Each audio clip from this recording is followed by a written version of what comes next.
Visakha railway స్టేషన్లో రైలులో మంటలు చెలరేగడం కలకలం రేపింది. ఛత్తీస్గఢ్ కోర్బా నుంచి వచ్చిన ఎక్స్ప్రెస్ రైలును ప్లాట్ఫామ్పై నిలిపి ఉంచారు. రైలులో ఒక్కసారిగా మంటలు చెలరేగడంతో 3 ఏసీ బోగీలు దగ్ధమయ్యాయి. వెంటనే అప్రమత్తమైన సిబ్బంది మంటలను అదుపు చేయడంతో అంతా ఊపిరి పీల్చుకున్నారు. విశాఖ రైల్వే స్టేషన్లో నిలిపి ఉంచిన కోర్బా ఎక్స్ప్రెస్ రైల్లో మంటలు ఎగిసిపడటం తీవ్ర అలజడి సృష్టించింది. కోర్బా నుంచి వచ్చిన రైలును ఆదివారం ఉదయం 4వ నెంబర్ ప్లాట్ఫారంపై నిలిపి ఉంచారు. 9 గంటల 20 నిమిషాలకు రైల్లోని B7 బోగీలో మంటలను గుర్తించారు. వెంటనే మంటలు B6, M1 బోగీలకు వ్యాపించాయి. అగ్నికేరళ ధాటికి B6, B7, M1 బోగీలు దగ్ధమయ్యాయి. సీట్లన్నీ కాలి బూడిదయ్యాయి.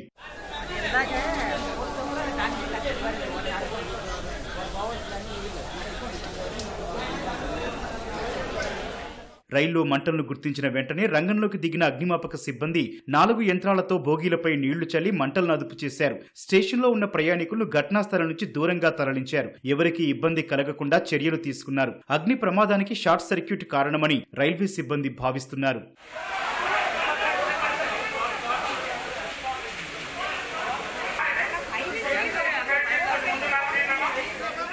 వాటర్ గ్యాసులు సప్లై చేస్తుంటాం బళ్ళకి. ఈలోపు పొగలు బోగీలుండి మంటలు పొగలు వస్తే మేము ఆన్ డ్యూటీ R5 కంప్లైంట్ పెట్టాం. ఇమీడియట్గా అందరూ R5 next CNW staff, station master, fire engine అన్నీ వచ్చాయి. ప్రమాద సమయంలో రైల్లో ఎవరూ లేనందున ప్రాణ నష్టం సంభవించలేదని Visakha joint police commissioner Fakirappa తెలిపారు. ఉదయాన్నే వచ్చిన ప్రయాణికులంతా రైలు దిగి వెళ్లిపోయారని, ఆ తర్వాతే ప్రమాదం జరిగిందన్నారు. మంటలను గుర్తించిన వెంటనే రైల్వే సిబ్బంది, పోలీసులు అప్రమత్తమయ్యారని తెలిపారు. దగ్ధమైన బోగీలను రైలు నుంచి వేరు చేసినట్లు చెప్పారు.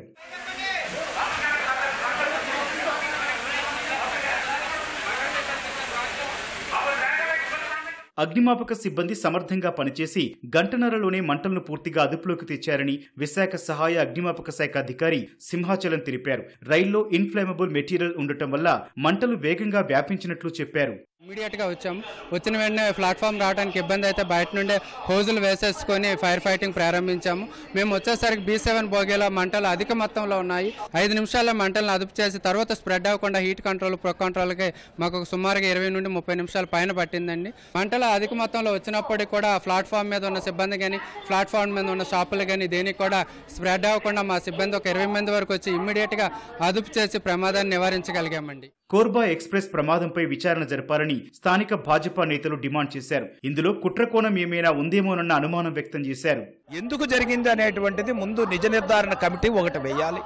ఏదైతే వారు చెప్తున్నదో షార్ట్ సర్క్యూట్ రావటానికి అవకాశం ఎలా వచ్చింది అనేటువంటిది తెలియపరచవలసినటువంటి బాధ్యత రైల్వే అథారిటీస్కి ఉన్నది. రైల్వే మినిస్టర్ గారిని దీని మీద సమగ్ర దర్యాప్తు కోసం వాళ్ళు కూడా ఒక టీం పంపించి చేయాలని మాత్రం కోరుతున్నాం. ప్యాసింజర్స్ దిగిన వెంటనే కూడా ఫస్ట్ అండ్ ఫార్మోస్ట్ ఏంటంటే ఎలక్ట్రికల్ స్విచ్చెస్ ఆఫ్ చేయాలి. ఇది ఖచ్చితంగా బ్యాటరీ స్విచ్ ఆఫ్ చేయలేదు, అందుకే జరిగింది.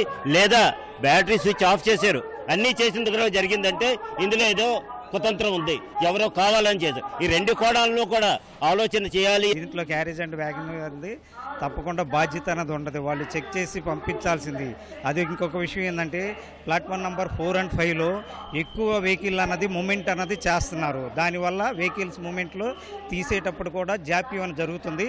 దీంట్లో క్యారేజ్ అండ్ వ్యాగన్స్ వాళ్ళు చెకింగ్ చేయని కారణంగానే ఈ ఇన్సిడెంట్ జరిగిందనేసి మేము తెలియజేస్తున్నాం. రైలు ప్రమాదంపై హోంశాఖ మంత్రి వంగలపూడి అనిత స్పందించారు. DRMతో ఫోన్లో మాట్లాడి ప్రమాద వివరాలు అడిగి తెలుసుకున్నారు. ఘటన తర్వాత రైల్వే బోగీలను మార్చి గమ్యస్థానానికి పంపినట్లు అధికారులు తెలిపారు.